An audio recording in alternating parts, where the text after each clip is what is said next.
ആ സത്യം ആദർശിനോട് പറയാതെ വന്നപ്പോൾ ഇവിടെ തെറ്റുകാരിയായത് നയനയോ അതോ ദേവയാനിയോ? എന്താണെങ്കിലും ആ ഒരു കാര്യം സ്വന്തം ഭർത്താവിനോട് പറയാതിരുന്നത് തെറ്റ് തന്നെയാണ്. നമുക്ക് നോക്കാം, നമ്മുടെ സ്വന്തം നവ്യ നമ്മുടെ ആപ്പിളൊക്കെ കഴിച്ചുകൊണ്ട് ബെഡിലിരിക്കുമ്പോൾ നമ്മുടെ നവ്യനെ സോപ്പിടുന്നതിന് വേണ്ടിയിട്ട് അഭി വന്ന് കയറുകയാണ്. നവ്യ വിളിച്ചിട്ടാണ് കേട്ടോ വന്ന് കയറുന്നത്. നീ വന്നോ എന്ന് പറയുമ്പം ഞാൻ വിളിച്ചതുകൊണ്ടല്ലേ നീ വന്നത് എന്ന് പറഞ്ഞ് നമ്മുടെ നവ്യ പരാതിയൊക്കെ പറയുന്നുണ്ട്. നീ വിളിച്ചതുകൊണ്ടൊന്നുമല്ല ഞാൻ വന്നത്, അല്ലെങ്കിൽ തന്നെയും ഞാൻ വരാൻ നോക്കിയിരിക്കുകയായിരുന്നു എന്നൊക്കെ നമ്മുടെ അഭി നവ്യനെ പറഞ്ഞ് സമാധാനപ്പെടുത്തുന്നുണ്ട്.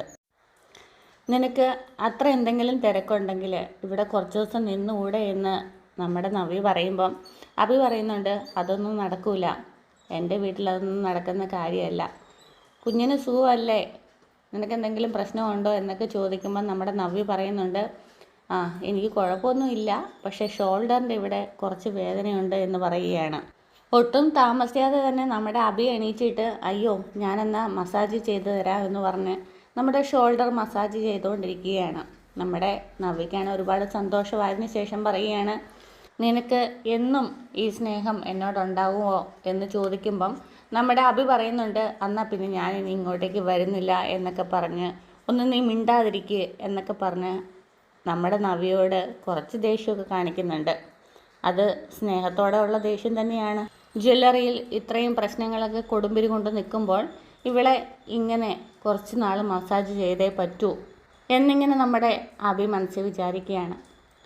അതിനുശേഷം കാണിക്കുന്നത് നമ്മുടെ നയന സ്വന്തം വീട്ടിൽ ഫോണെടുത്ത് സ്വന്തം ഭർത്താവിനെ ഫോൺ വിളിക്കുമ്പോൾ ഫോൺ എടുക്കാതെ നിൽക്കുന്ന ആദർശിനെയാണ് കാണിക്കുന്നത്. നയനയും ഒരുപാട് സങ്കടത്തിലാകുന്നു.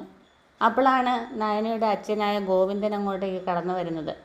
അച്ഛാ, എൻ്റെ ഭർത്താവ് ഫോൺ എടുക്കുന്നില്ല എന്നിങ്ങനെ ആദ്യം പറയുമ്പോൾ മോൾ ഇവിടെയാണെങ്കിലും മനസ്സ് അവിടെയാണല്ലേ എന്നിങ്ങനെ അച്ഛൻ ചോദിക്കുകയാണ്. അത് പിന്നെ അച്ഛ, നന്ദു പോകുന്നത് കൊണ്ടാണ് ഞാനിവിടെ നിന്നത്. പക്ഷേ ഇപ്പോൾ ആദർശേട്ടൻ ആകെപ്പാടെ ടെൻഷനിലാണ്. എന്താ കാര്യം എന്നറിയാതെ എനിക്കിവിടെ നിന്നാൽ സമാധാനം കിട്ടില്ല എന്ന് പറയുമ്പോൾ നമ്മുടെ ഗോവിന്ദൻ തന്നെ പറയുന്നുണ്ട്, എന്നാൽ മോൾ അങ്ങോട്ടേക്ക് പൊയ്ക്കോ, ആദർശിൻ്റെ പ്രശ്നങ്ങളെല്ലാം പരിഹരിച്ച് രണ്ടാളും കൂടെ ഒന്നിച്ച് ഇങ്ങോട്ടേക്ക് വന്നാൽ മതി, എന്നാൽ പിന്നെ മോൾ അങ്ങനെ തന്നെ ചെയ്യുക എന്ന് പറഞ്ഞ് നമ്മുടെ കനകയും പറയുന്നുണ്ട്. എന്താണെങ്കിലും നമ്മുടെ ഗോവിന്ദൻ പറയുന്നുണ്ട്, സ്വന്തം ഭർത്താവിനോട് കാര്യങ്ങൾ മറച്ചു വെച്ചത് തെറ്റായിപ്പോയി. അപ്പോൾ നമ്മുടെ നയന പറയുന്നുണ്ട്, അമ്മ അത്രയും നിർബന്ധിച്ചപ്പോൾ ഒരുപാട് കാലം കൂടി എന്നെ വെറുത്തിട്ട് എന്നെ സ്നേഹിച്ചതാണ് എൻ്റെ അമ്മ. അതുകൊണ്ട് എനിക്ക് കാര്യങ്ങൾ പറയാനും തോന്നിയില്ല എന്നുള്ളതാണ് സത്യം എന്ന് പറയുമ്പോൾ നമ്മുടെ ഗോവിന്ദൻ വീണ്ടും പറയുന്നുണ്ട്, ആദർശിനോട് പറഞ്ഞിട്ട് നമ്മുടെ ദേവയാനിയുടെ അടുത്തത് മറച്ചു വെച്ചാൽ പോരായിരുന്നോ എന്നിങ്ങനെ ഗോവിന്ദൻ ചോദിക്കുന്നുണ്ട്. ഇപ്പോൾ അമ്മ തന്നെ പറയുകയും ചെയ്തല്ലോ തുറന്നു പറഞ്ഞോളാൻ, അതുകൊണ്ട് കുഴപ്പമില്ല. എന്താണെങ്കിലും ആ കാര്യം കൊണ്ടല്ല ആദർശേട്ടൻ ഇങ്ങനെ മാറി നിൽക്കുന്നത്, വേറെ എന്തോ കാര്യമുണ്ട്. ഞാനിവിടെ നിന്ന് മാറി നിന്നപ്പം അനാമികയും ഇളയമ്മയും ഒക്കെ ചേർന്നിട്ട് എന്തെങ്കിലും ഒരു കുത്തിത്തിരിപ്പുണ്ടാക്കി കാണുമെന്ന് എനിക്ക് ഉറപ്പാ എന്നിങ്ങനെ നയന തറപ്പിച്ച് പറയുകയാണ്. മോളിപ്പോൾ എന്താണെങ്കിലും അങ്ങോട്ടേക്ക് ചെല്ല് എന്നിങ്ങനെ ഗോവിന്ദൻ പറയുകയാണ്. നിങ്ങൾ രണ്ടാളുമാണ് ആ വീടിൻ്റെ നെടുന്തൂണുകൾ. അപ്പോൾ നിങ്ങൾ മാറി നിന്ന് കഴിഞ്ഞാൽ ഒരുപാട് പ്രശ്നമുണ്ടാകും. അതുകൊണ്ട് താമസിയാതെ മോൾ അങ്ങോട്ട് ചെല്ല് എന്ന് ഗോവിന്ദൻ പറയുകയാണ്. പെട്ടെന്നാണ് നമ്മുടെ അനിയുടെ ഫോണിലേക്ക് ഒരു ഫോൺ കോൾ വരുന്നത്. ഉടനെ തന്നെ നമ്മുടെ അനി ബൈക്കെടുത്ത് പോകുന്നുമുണ്ട്. മറ്റാരുമല്ല, നമ്മുടെ കൂട്ടുകാർ തന്നെയാണ് വിളിച്ചത്. എടാ നീ എത്തിയോ എന്നൊക്കെ ചോദിക്കുമ്പം നന്ദു വിളിച്ചോടാ എന്നാണ് അനിയുടെ ഭാഗത്തു നിന്നുള്ള ക്വസ്റ്റ്യനെങ്കിൽ അതൊക്കെ അവിടെ നിൽക്കട്ടെ, നീ ഇപ്പോൾ വരുവാണെങ്കിൽ ഒരു കാഴ്ച കാണിച്ചു തരാം എന്ന് പറഞ്ഞ് നമ്മുടെ അനിയൻ കൂട്ടിക്കൊണ്ട് നമ്മുടെ കൂട്ടുകാർ പാർക്കിലേക്ക് പോവുകയാണ്. അവിടെ ചെല്ലുമ്പോൾ കാണുന്ന കാഴ്ച ഒരു യുവതിയും യുവാവും ഇരിക്കുകയാണ്. യുവാവിൻ്റെ തോളത്ത് തല താഴ്ത്തി ഒരു ലേഡി ഇരിക്കുന്നുണ്ട്. ഇങ്ങനെ നോക്കുമ്പോൾ അത് മറ്റാരുമല്ല, നമ്മുടെ അനാമിക തന്നെയാണ്. ഇതൊക്കെ കണ്ടിട്ടും ഒരു ഭാവപ്പകർച്ചയും ഇല്ലാതെ നമ്മുടെ അനി നിൽക്കുമ്പോൾ കൂട്ടുകാർ ചോദിക്കുകയാണ്, എന്താടാ നീ ഒന്നും മിണ്ടാത്തത് എന്ന്. പറയുന്നുണ്ട്, എൻ്റെ ഭാര്യയല്ലല്ലോ, ഞാൻ എൻ്റെ ഭാര്യയായിട്ട് ഇവിടെ കണക്കാക്കിയിട്ടുമില്ല. എൻ്റെ കൂട്ടുകാർ പലപ്പോഴും പല സമയത്ത് പറഞ്ഞിട്ടുണ്ടെങ്കിലും എന്താണെങ്കിലും ഇപ്പോൾ അത് നേരിൽ കാണാൻ സാധിച്ചു. എന്താണെങ്കിലും നീ ഇത് റെക്കോർഡ് ചെയ്യുക, ആവശ്യം വരുമെന്നിങ്ങനെ അനി പറയുകയാണ്. നമ്മുടെ അനാമികയും വുഡ് ബി എന്ന് പറയുകയാണ്, നീ അവിടെ നിന്ന് പോരുമ്പോൾ കുറച്ചൊക്കെ അടിച്ചെടുത്തോണ്ട് വേണം പോരാൻ, വെറുതെ ഒന്നും പോന്നേക്കരുത്. അല്ലെങ്കിലും ഇക്കാലത്തെ ദാമ്പത്യം എന്ന് പറയുന്നത് കല്യാണം കഴിക്കണം, കുറച്ച് നാൾ ജീവിക്കണം, പിന്നെ അടിച്ചു പിരിയണം. എനിക്കും അങ്ങനെ തന്നെയാണ്. ഇപ്പോഴത്തെ കാലത്തെ പെൺകുട്ടികളും എല്ലാ ഭാരവും പേറി ജീവിച്ചൊതുങ്ങാനൊന്നും ഇഷ്ടപ്പെടാത്ത കുട്ടികളാണ് എന്നിങ്ങനെ അനാമികയും പറയുന്നുണ്ട്. അവിടെ ഒരു മുത്തശ്ശനുണ്ട്, പട്ടാള ചിട്ടയുമായിട്ട് മുന്നോട്ട് പോകുന്ന. അതുപോലെയുള്ള തറവാട്ടിലൊക്കെ എങ്ങനെ ജീവിച്ച് കഴിയാനാ എന്ന് പറയുമ്പം നീ അവരെയെല്ലാം നല്ല രീതിയിൽ തന്നെ പറ്റിച്ചുകൊണ്ടിരിക്കുകയല്ലേ എന്ന് നമ്മുടെ കാമുകനും പറയുന്നുണ്ട്. നീ പറയുന്നത് പോലെ അവിടെ നിന്ന് കിട്ടാനുള്ളതെല്ലാം മേടിച്ചെടുത്തുകൊണ്ട് പോവുക. എൻ്റെ അച്ഛനും അമ്മയെല്ലാം അങ്ങനെ തന്നെയാണ് പറയുന്നത് എന്ന് പറഞ്ഞ് നമ്മുടെ അനാമിക കാമുകൻ്റെ ഇങ്ങനെ മടിയിൽ തലവെച്ച് കിടക്കുകയാണ്. എന്നാൽ ഇതൊന്നും അറിയാതെ നമ്മുടെ അനി അതുപോലെ കൂട്ടുകാരും ഈ ഫോട്ടോകളും വീഡിയോകളും എല്ലാം എടുക്കുന്നുണ്ട് എന്നുള്ള വിവരം നമ്മുടെ അനാമികയോ മറ്റൊരാളോ അറിയുന്നില്ല. നമ്മുടെ അനിയുടെ കൂട്ടുകാർ ചോദിക്കുകയാണ്, ഇങ്ങനെ ഒരുവളെ ഭാര്യയായിട്ട് വേണോടാ എന്ന് ചോദിക്കുമ്പോൾ ഞാൻ മനസ്സുകൊണ്ട് എന്നെ ഇറക്കി വിട്ടതാണ്. പക്ഷേ എൻ്റെ വീട്ടുകാർക്കാണ് ഇവളെ അവിടെ ആവശ്യം. എൻ്റെ വീട്ടിലെല്ലാവർക്കും, അച്ഛനും വലിയമ്മയ്ക്കും മുത്തശ്ശനും മുത്തശ്ശിക്കും ഏട്ടനും എൻ്റെ അമ്മയ്ക്ക് പോലും ഇവളെ ഭയങ്കര ഇഷ്ടമാണ്. ഇവളുടെ ഉള്ളിലിപ്പം എന്താണെന്ന് എല്ലാവരും എനിക്ക് അറിയിക്കണം. വളരെ വലിയൊരു തെളിവ് തന്നെയാണ് എനിക്ക് കിട്ടിയിരിക്കുന്നതെന്ന് ആശ്വസിച്ച് നമ്മുടെ അനി നിൽക്കുകയാണ്. ഇതൊരു ഒഴിഞ്ഞ പാർക്കാണ്. ഇവിടെ കാമുകന്മാർ മാത്രമാണ് വരുന്നത്. ഇതൊഴിഞ്ഞ പർദീസ എന്ന് തന്നെയാണ് അറിയപ്പെടുന്നത്. ഇവിടെ അങ്ങനെ മറ്റാരും വരാറുമില്ല എന്നിങ്ങനെ കൂട്ടുകാർ പറയുമ്പം നമ്മുടെ അനി പറയുകയാണ്, ഇവിടെയൊക്കെയാണ് നമ്മുടെ നന്ദു വേറിട്ട് നിൽക്കുന്നത്. അവളെ ഇങ്ങനെയൊക്കെ കാണാൻ പറ്റുമോ എന്ന് കൂട്ടുകാരന്മാരോട് ചോദിക്കുമ്പം അവൾ നല്ല കുട്ടിയാടാ, അവളുടെ പുറകെ ഒരുപാട് ആളുകൾ ചെന്നതാണ്, പക്ഷെങ്കിൽ അവൾ അതിനെ ഒന്നും അക്സെപ്റ്റ് ചെയ്തില്ല. പക്ഷേ എന്ത് കണ്ടിട്ടാണ് നിൻ്റെ പുറകെ വീണതെന്ന് എനിക്കറിയില്ല എന്ന് കൂട്ടുകാരനും പറയുന്നുണ്ട്. എനിക്കും അറിയത്തില്ല എങ്ങനെയാണ് എൻ്റെ മനസ്സിൽ കൂടിയതെന്ന്. എന്താണെങ്കിലും കൂട് കൂട്ടിയവളെ ഇനി ഇറക്കി വിടാൻ എനിക്ക് പറ്റില്ല. ആകെ ടെൻഷൻ അടിച്ച് ജോലി ചെയ്തുകൊണ്ടിരിക്കുന്ന ആദർശിൻ്റെ ഫോണിലേക്കൊരു മെസ്സേജ് വരികയാണ്.